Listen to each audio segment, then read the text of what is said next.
من احلى وصفات السمك اللي بحبها هي السمك الفيليه بالصلصه او صياديه السمك. قد ايه بيبقى طعمه حلو قوي. لو جربتيه بطريقتي مش هتبطلي تعمليه ولا هتشبعي اكل منه. بس قبل ما نبدا الفيديو لاول مره بتشوفيني، انا سمر رضوان. ما تنسيش تعملي اشتراك للقناه ولايك وشير لو عجبك الفيديو. يلا نسمي الله ونصلي على الرسول، ويلا بينا بسرعه نشوف الجمال ده اتعمل ازاي. هنحتاج اول حاجه سمك فيليه. اختاري اي نوع سمك تكوني بتحبيه.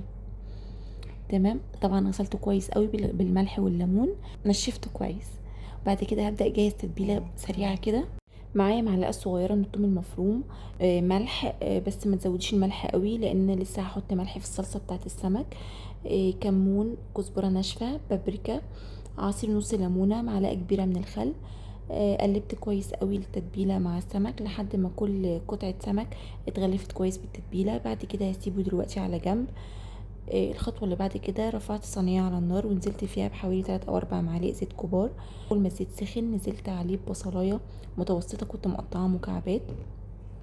هبدأ اشوح البصل بالشكل ده، واول ما يدبل نزلت عليه فصين من الثوم المفروم. بدأت اشوح كويس مع البصل مع الثوم لحد ما بدأ ياخد اللون الذهبي الخفيف. هنا كان عندي صلصة كنت مفرزاها، نزلت بيها على البصل والثوم.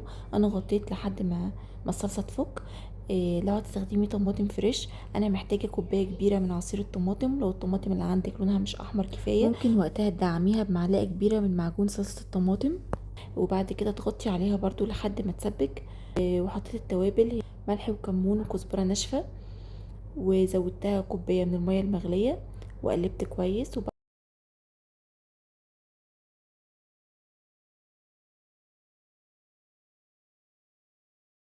وبعد كده نزلت بالسمك.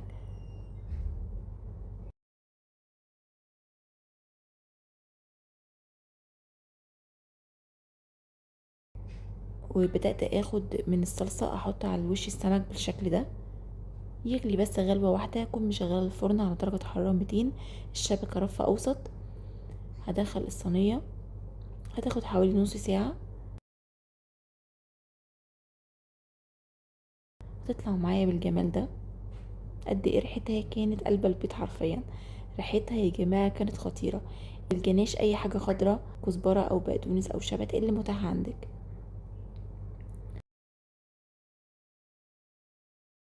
عملت مع رز صيادية وسلطة تحفة يا جماعة.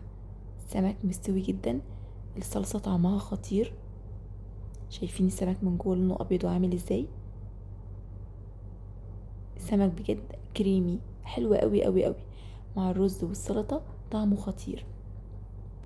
اكل سريعة وسهلة ومبتاخدش وقت خالص في تجهيزها. حتى اقول لكم قد ايه هو طعمه حلو قوي مش هتصدقوني غير لما تجربوه بنفسكم. وبكده نكون وصلنا لنهاية الفيديو بتاعنا النهاردة. اتمنى وصفتنا تكون عجبتكم وتشاركوها مع كل اللي بتحبوهم. واشوفكم ان شاء الله في فيديوهات تانية كتير بافكار كتير جديدة ان شاء الله تنال اعجابكم. واخيرا ما تنسوش اللايك والشير.